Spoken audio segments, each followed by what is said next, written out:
Ya estamos de regreso, estás escuchando el 1040 de AM, el sexto sentido de la radio. Estás escuchando Nutrición y Vida con tu maestra en nutrición clínica, Luisa Ortega. Recuerda que siempre quiero escucharte, tenemos el chat abierto en www.radiomujer.com.mx. Puedes comunicarte con nosotros también a través del correo electrónico nutricionyvida@radiomujer.com.mx o a través de Twitter, Nutrición Vida 1. Puedes hacerlo también a través de las líneas telefónicas 3122 1190 o el 3647 1883. El tema de hoy, los tabúes de la alimentación. Entonces, decíamos que tabú es cualquier cosa que está prohibida por diferentes razones. Porque se volvió un mito, porque es una cuestión política, porque es una cuestión religiosa y tiene que ver con es una prohibición en un grupo de personas que no necesariamente tiene que ser algo grande, puede ser simplemente en tu casa. Por aquí ya tenemos participación y se las voy a platicar al final del programa porque está realmente interesante lo que dice Aurelia. Y entonces, ¿por qué comemos determinados alimentos y rechazamos igualmente otros que realmente podrían proporcionarnos los elementos que necesitamos para estar bien? Bueno, pues el consumo de los alimentos, para su consumo influyen todo tipo de tradiciones y creencias. Sobre todo influye lo que creemos, entre comillas, que es conveniente o no conveniente. En cada sociedad vamos a encontrar tabúes que van desde las preconcepciones individuales hasta prohibiciones, les decía, pues colectivas. Y estas restricciones colectivas que desaconsejan el consumo de ciertos productos van a ir cambiando dependiendo de cada una de las religiones donde lo encontremos, ¿no? Y bueno, vas a ver que hay pueblos que acostumbran comer cosas que nosotros, bueno, ni imaginamos, ¿no? Por ejemplo, hay pueblos que comen escarabajos, que comen larvas, que comen en general insectos, que déjenme decirles que son fuente de proteína, o sea, proteína de muy buena calidad. Y entonces, de repente dices, bueno, ¿y por qué aquí en México, o bueno, en ciertas partes de la República no los consumimos, ¿no? Bueno, también hay otros lados en donde se comen, por ejemplo, pues animales domésticos, que la verdad es que aquí en México, bueno, parece inconcebible. Digo, sí sé que hay partes de la República y pueblitos donde se comen cosas que por Dios no las puedo ni imaginar, pero es precisamente esa la razón en la que nos produce, que es con lo que lo conectamos, ¿no? Entonces, lo que yo te decía era que te invitaba a que nos platicaras cuáles son algunos de los alimentos que en tu casa, en tu sociedad, en tu familia, entre tus hermanos, en donde sea, no se consumen y que te pusieras a reflexionar las razones por las cuales no los consumen, ¿sí? Ok, entonces vamos a seguir platicando un poquito de cuáles son estos alimentos divididos, digamos que por razones religiosas, para que te vaya quedando un poco más claro, ¿no? Y entonces, tenemos, por ejemplo, en el hinduismo, en la India, que les decía que la vaca, por ejemplo, es considerada una representación divina de la Madre Tierra. Digamos que tiene diferentes nombres y demás, el cómo designan esto de la Madre Tierra, pero digamos que es algo muy sagrado. Y además, la representación de la religión hinduista representa a las vacas como un dios, al lado del dios, digamos que hay una vaca siempre, pues hay algo como de manera muy profunda en esta sociedad que hace que sea inadmisible, que sea tabú el consumir la carne de esta vaca. Y bueno, para algunos hindúes las vacas son la reencarnación directa anterior de un ser humano, por lo que sacrificarla sería como retroceder en esta, digamos, escalera hacia la divinidad, ¿no? Y bueno, se considera sagrado no solo la vaca, sino también la leche y cualquier producto del bovino, o sea, cualquier cosa que salga de ella. Y bueno, la veneración de los hindúes por las vacas difiere bastante según las regiones. Por ejemplo, en el norte de la India existe una relación religiosa y casi emocional con las vacas, pero sin embargo, en el sur, el sacrificio de los ejemplares más viejos, como la ternera, pues se puede hacer, ¿no? Pero de manera de sacrificio y de manera como muy profunda, pues, no solo por matarlo y ya, ¿no? Y solo en ejemplares viejos. Y bueno, para la mayoría de los hindúes, la ingesta de carne de ternera es, sin embargo, pues les decía que algo, pues, realmente muy, muy prohibido, ¿no? Y bueno, hay otras religiones, les platicaba, por ejemplo, el judaísmo. El judaísmo es también tiene comparte algunas prohibiciones, entre comillas, con los musulmanes, específicamente con la carne de cerdo. Los textos sagrados de estas religiones, en las dos, prohíben el consumo de esta carne. Se prohíbe el consumo en crudo de una gran cantidad de animales, y esta prohibición afecta también al cerdo doméstico, digamos. El Corán es el que prohíbe, con los musulmanes, pues, de forma explícita el consumo de carne de cerdo, dando una clara indicación acerca de que es un alimento puro, desde el punto de vista de las leyes islámicas, ¿no? Entonces, se les prohíbe comer la carne de animales que hayan muerto, por ejemplo, de muerte natural, la sangre, la carne de cerdo y la de un animal que se sacrifique en nombre de otro que no sea Dios, ¿sí? Entonces, digamos que específicamente en este tema, pues es una cuestión puramente religiosa, ¿no? Y bueno, les platicaba de esto de la alimentación kosher, y de repente a lo mejor a algunos les checa este nombre. En un montón de paquetes de alimentos, si ustedes se fijan en las etiquetas, viene como una especie de circulito blanco con unas letritas azules que dice denominación kosher, o que tiene denominación, o que tiene aprobación kosher. Y entonces, pues a lo mejor alguien ya sabía de qué se trataba, pero a lo mejor otro alguien no sabe. Entonces les voy a platicar. Este tipo de comida son las leyes judías las que establecen cómo deben de ser los alimentos, cuáles están permitidos y cuáles no, cómo se deben de tratar los alimentos y cómo se deben de sacrificar. Un alimento kosher es básicamente porque una empresa ha certificado que este producto cumple con el control de calidad que imponen las normas judías. El kosher es una palabra que se deriva del hebreo, que significa puro. Por lo tanto, si aplicamos la palabra kosher al ámbito de la comida y al alimento, nos referimos a alimentos, entre comillas, puros o aptos en cuanto a seguridad alimentaria y calidad para ser consumidos por los judíos. Son las leyes judías las que establecen cómo deben ser alimentos, cuáles están permitidos y cuáles no, y cómo deben ser, les decía, que tratados para digamos que cuando se sacrifican. Las características de la carne son, les decía que son muy claras. Dice, el Torah, que es digamos, de donde se basan estas leyes judías, solo pueden comer animales de ganadería y caza que tengan pezuñas y sean rumiantes. Las dos características a la vez, por ejemplo, los cerdos tienen pezuñas pero no rumian, por lo tanto tampoco se pueden consumir. Además, el hecho de que tengan pezuñas y que sean rumiantes no les otorga directamente el placer, digamos, de ser consumidos. Deben ser un sacrificio por una persona especial dentro de esta religión. No se debe causar ningún tipo de dolor a los animales. Y primero se les debe dejar inconscientes, y de forma inmediata se puede ya, digamos, que sacrificar y luego consumir. O sea, el punto es que no sufra el animal, y el punto es que no se sacrifique como en balde, sino que sirva para un propósito. Y entonces, cuando un alimento tiene esta denominación de kosher, pues habla de eso, ¿no? De que puede ser, digamos, que consumido según o bajo estas reglas. No quiere decir que sea más bueno o malo, simplemente está hecho bajo reglas diferentes. Y es un tabú, bueno, sí, entre comillas, porque es una prohibición, tabú entendida como prohibición. Ahora, por ejemplo, en el budismo, el ayuno es otra, pues, una cosa alimentaria que tiene que ver con el disminuir específicamente en el budismo el consumo de alimentos, no específicamente en dejar de comerlo, sino el comer poco.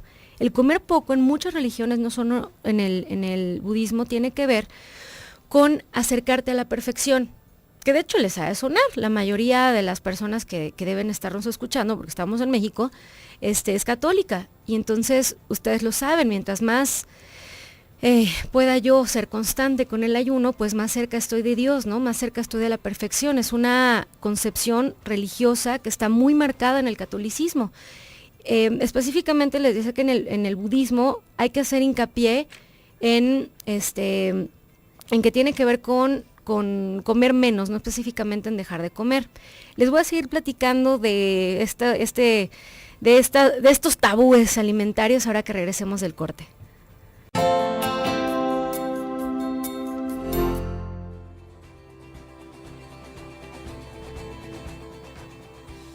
Ya estamos de regreso, estás escuchando el 1040 de AM en Radio Mujer. De este lado del micrófono, recuerda tu maestra en nutrición clínica, Luisa Ortega. Y estamos el día de hoy con el tema tabúes de la alimentación. Estábamos hablando acerca de cuáles son las cosas que por razones religiosas o por prejuicios o por la razón que ustedes quieran, se vuelven prohibidos dentro de un grupo o una sociedad o simplemente dentro de una misma casa. Por aquí les decía que ya tenemos participación del público, lo vamos a mencionar al final del programa porque está muy interesante la pregunta. Y nos habíamos quedado en cuál era la relación de digamos que el catolicismo y la alimentación, específicamente en 2 puntos. Una en que, bueno, la religión católica habla de que hay ciertos alimentos que se consideran pecaminosos, ¿no? O si los dejamos de consumir, pues nos van a acercar un poco más a la santidad. Por ejemplo, la gula o el comer de manera excesiva o desordenada en esta religión, pues constituyen un mal a la moral católica, ¿no? O sea, de hecho es uno de los pecados capitales, el comer de manera desordenada y comer y beber en exceso, se llama gula. Entonces el catolicismo de verdad lo toma como una cuestión de verdad de algo muy profundo, pues, ¿no? Ahora, en el sentido contrario, el ayuno o la restricción, sobre todo de ciertas sustancias, como el dejar de comer carne o el dejar de tomar el alcohol, o incluso estas 2 cosas, pues, nos acercan un poco más a la santidad. De hecho, es lo que hacemos en Cuaresma, ¿no? O sea, es dejar de comer la carne. Y esto es, pues, para ganarnos un poco, un pedacito de cielo, ¿no? Entonces, o el perdón, o como ustedes le quieran llamar. Entonces, cada una de las religiones va a tener diferentes razones por las cuales tiene ciertos hábitos y de hecho ciertas prohibiciones dentro de sus reglas, ¿no? Y entonces, ¿qué tal? Interesante, ¿no?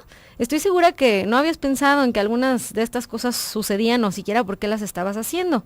Ahora, existen, decíamos que muchos mitos y muchos tabúes relacionados con la alimentación.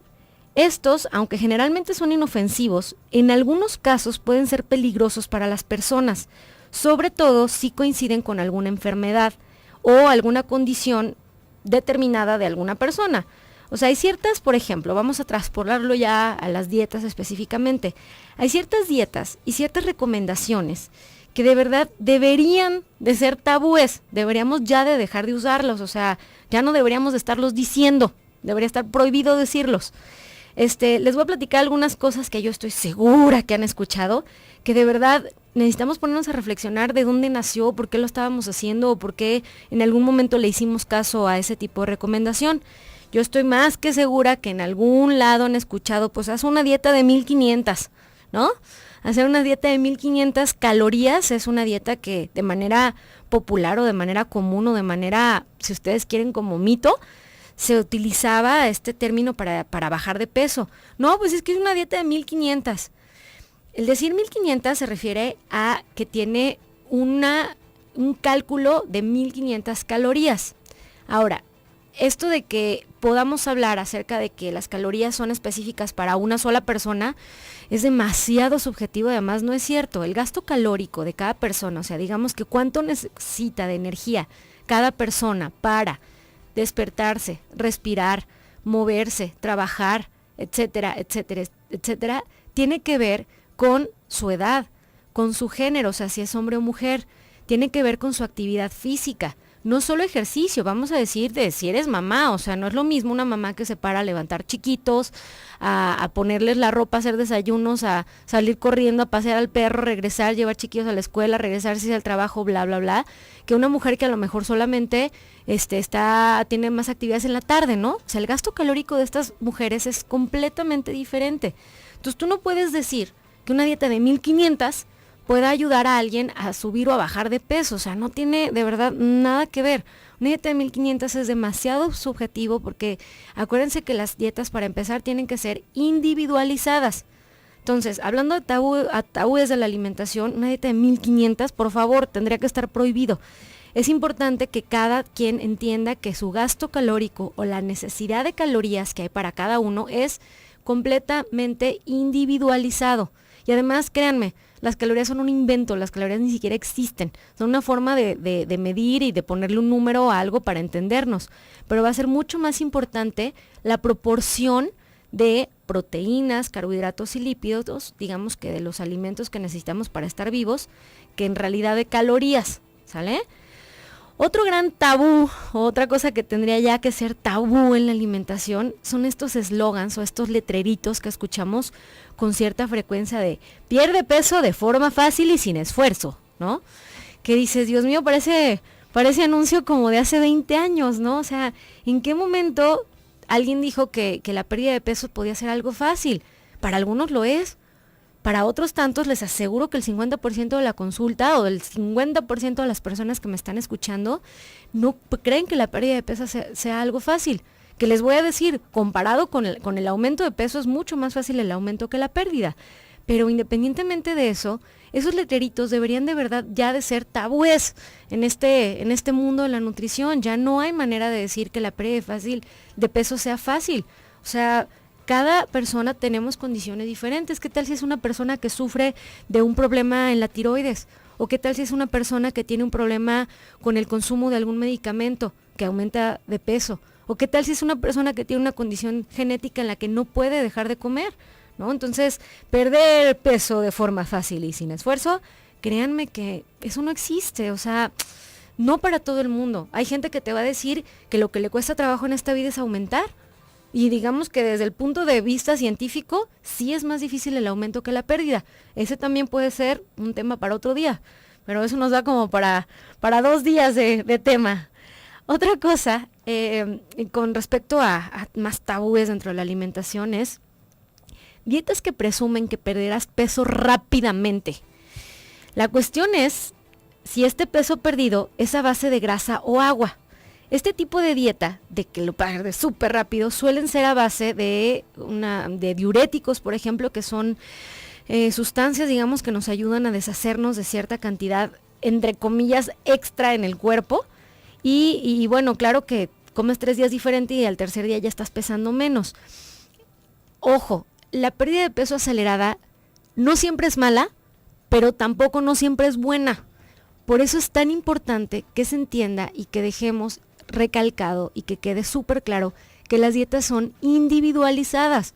O sea, si es una persona que estaba tomando cortisona y entonces tuvo una retención de líquidos porque es una de las consecuencias del consumo de cierta dosis de corticoides, y entonces se pone a dieta y en 3 días pierde 3 kilos, pues no se me hace extraño. Seguramente es una pérdida de líquido que había retenido por una condición previa, ¿sí? Ahora, si es una persona que ha estado a dieta y ya tiene 7 días haciendo la dieta de las proteínas y entonces no baja de peso y entonces busco que coma la mitad y entonces le hago bajar de peso, bueno, pues sí, la pérdida de peso que tuvo esa persona fue inadecuada, fue completamente, digamos que por una cuestión restrictiva y no, digamos que no planeada.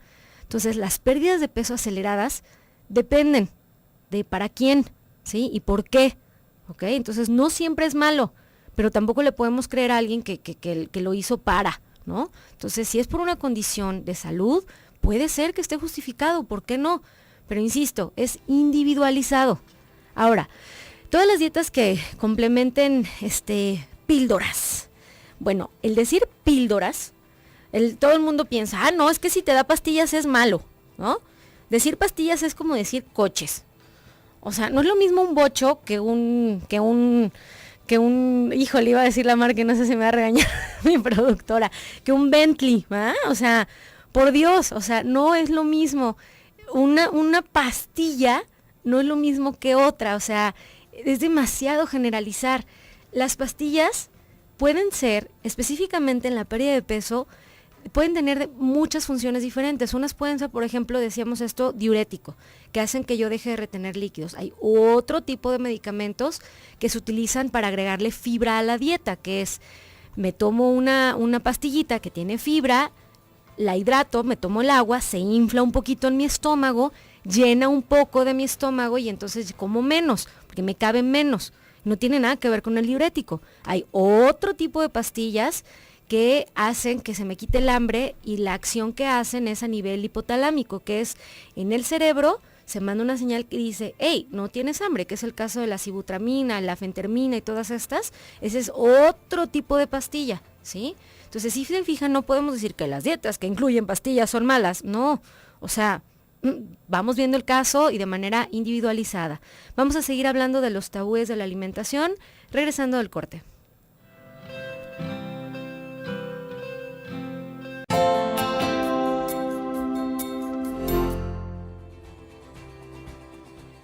Ya estamos de regreso, estás escuchando el 1040 de AM en Radio Mujer, de este lado del micrófono, tu nutrióloga Luisa Ortega.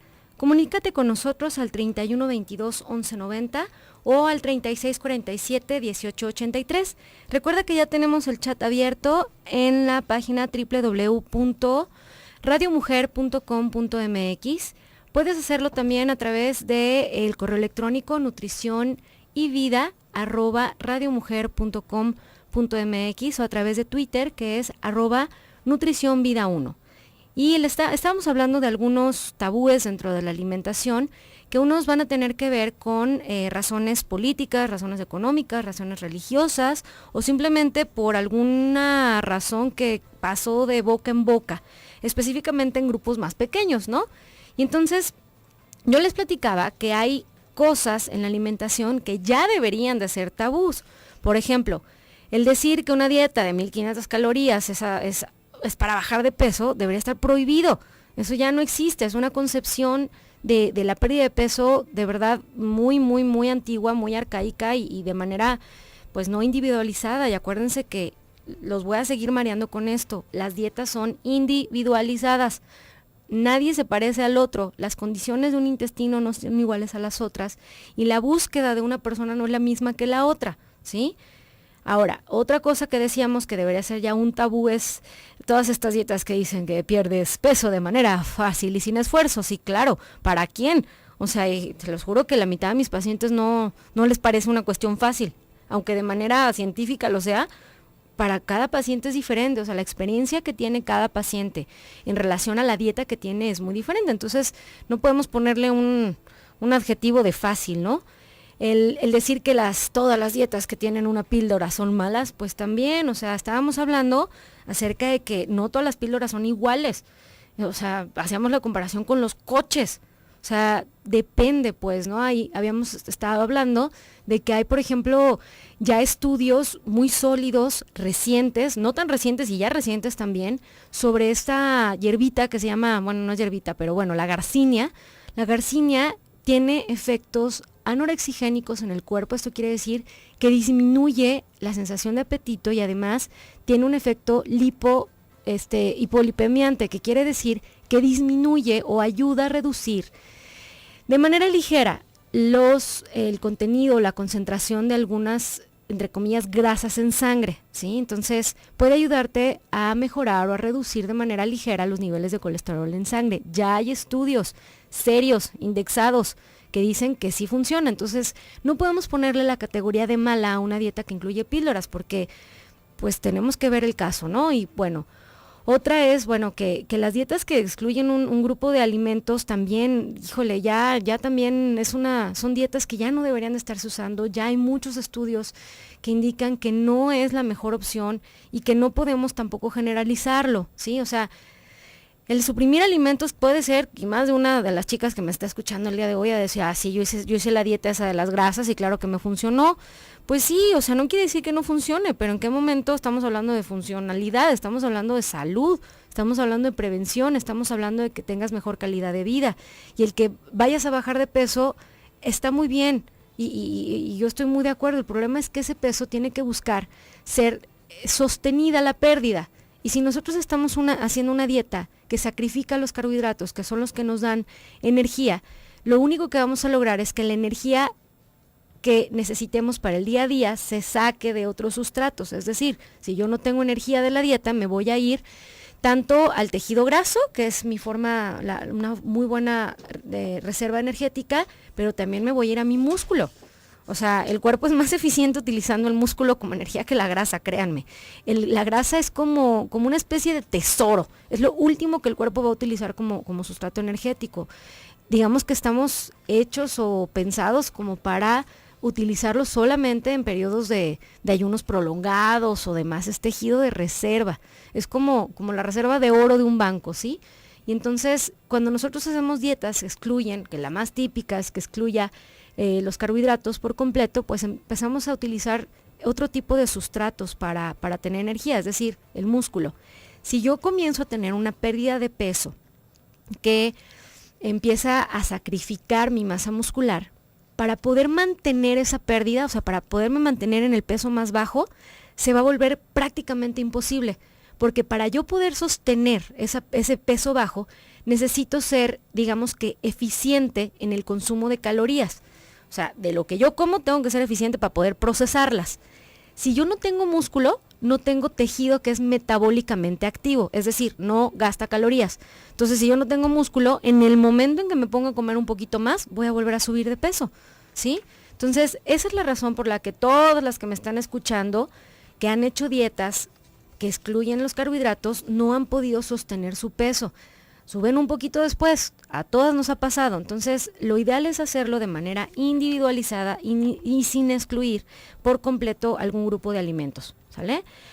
Ahora, tenemos algo de participación del público, pero antes quiero cerrar un poquito. Dice, bueno, la alimentación siempre pues, se ha visto que tiene que ver con la salud, ¿no? Entonces, todos aquellos mitos, prejuicios, tabúes y demás que están ahora, digamos que de moda en las sociedades modernas industrializadas, hay muchas creencias dietéticas que se van a encontrar relacionadas con la pérdida de peso, decíamos, o con inclusive su aumento. Y hoy en día pues se producen de manera simultánea y algunas de estas ideas, tabús o mitos van a contribuir a confundir los avances que se producen en el terreno de la nutrición. Y obviamente pues van a hacer que el crecimiento de las enfermedades relacionadas a esto pues aumente. Entonces, ojo con los mitos, ojo con los tabúes, ojo con todas las cosas que tienen que ver con, que ya no se deben de usar, y todas las cosas que estás haciendo, ponte a reflexionar por qué las estás haciendo, ¿sale? Tienen una razón y pues a lo mejor ya no es válida. Ahora, vamos con la participación del público. Dice Sara de Austin, Texas, dice, algo para el colesterol y reducirlo, ¿qué recomienda? Hacer ejercicio, esa es la primera, pero hay que ver el caso de manera individual. En general, lo que tienes que hacer es mejorar la relación entre tu colesterol bueno, entre comillas, y el colesterol malo. Digamos que es, luego les pongo el ejemplo de, mis pacientes se van a reír, pero de los bochos y los trailers, luego les platico de cómo funciona lo del colesterol. Pero en general, Sara, lo que tienes que hacer es comenzar a hacer algo de actividad física y reducir el consumo de grasas saturadas, es decir, todo lo que venga de origen animal. Y así se los pongo. Si tiene ojos, es origen animal. Lourdes de Austin, Texas nos dice, el refresco en mi casa no lo consumimos por el azúcar. Perfecto, ese no es un tabú. De eso sí sabemos que el azúcar en exceso trae riesgos para la salud. Así es que te felicito muchísimo porque en tu casa no se consuma el azúcar. Felicidades por el programa, dice, gracias por tomar en cuenta los de Austin. Aquí estamos, Lourdes, lo que necesites. Gracias por la felicitación. Dice Alondra, dice, ¿podría repetir lo del pepino? La receta de hace ratito. Les decía que la idea es poder incluir hojas verdes o hojas verde oscuro en tu día a día, ya sea en la mañana, en la noche, a la hora que tú lo puedas hacer. Puedes poner un puñito así, lo que te alcance en la mano, de espinacas. Puedes agregarle berros, puedes agregarle apio, puedes agregarle espinacas, puedes agregarle medio pepino y cualquier cosa verde que se te ocurra. Realmente el otro día, por ejemplo, en mi casa no había nada más que lechuga y espinaca, y eso fue lo que licué. Digo, yo tenía prisa y sabía que no iba a alcanzar a comer más verduras en el día, entonces las licué, le puse agua y me la tomé, y la verdad es que te hace sentir muy bien. Entonces, hojas verde oscuro, para que tengas un buen aporte de hierro, de fibra, de líquidos en la dieta. Ahora, Tere Velázquez dice acerca del ayuno, dice que no es dice, el ayuno no es porque es pecaminoso, es el dominio es para ejercitar la voluntad para poder vencer las cosas mayores. Muchas gracias, Tere, por la aclaración, gracias por la felicitación.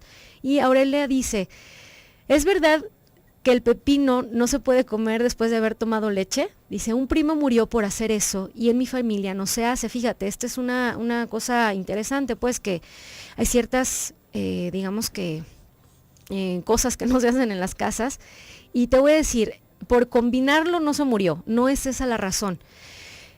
También nos da para hablar de más porque los dos alimentos son indigestos y quizás combinados hicieron algún estrago en el cuerpo de tu primo por alguna condición previa que él tuviera. No necesariamente tendría que haber estado enfermo, pero él sí tenía alguna condición, por ejemplo, de presión, y estos dos alimentos causaron que la digestión fuera mala, hicieron que hubiera algún tipo de distensión abdominal y hizo que se aumentara más la presión, pues a lo mejor se sumó con alguna otra enfermedad, ¿no? O sea, no fue específicamente por eso. Lo que sí te voy a decir es que sí es muy indigesto. Y para variar, ya se me acabó el tiempo. Entonces, mañana vamos a tener el tema de cómo incluir las verduras en tu alimentación. Para las mamás vamos a tener unas recetas padres para que puedan incluirlo para los chiquitos de primeras y segundas infancias. Y yo soy Luisa Ortega, tu maestra en nutrición clínica. Te dejo en el programa de Quiero Vivir con el doctor Gilberto Priego.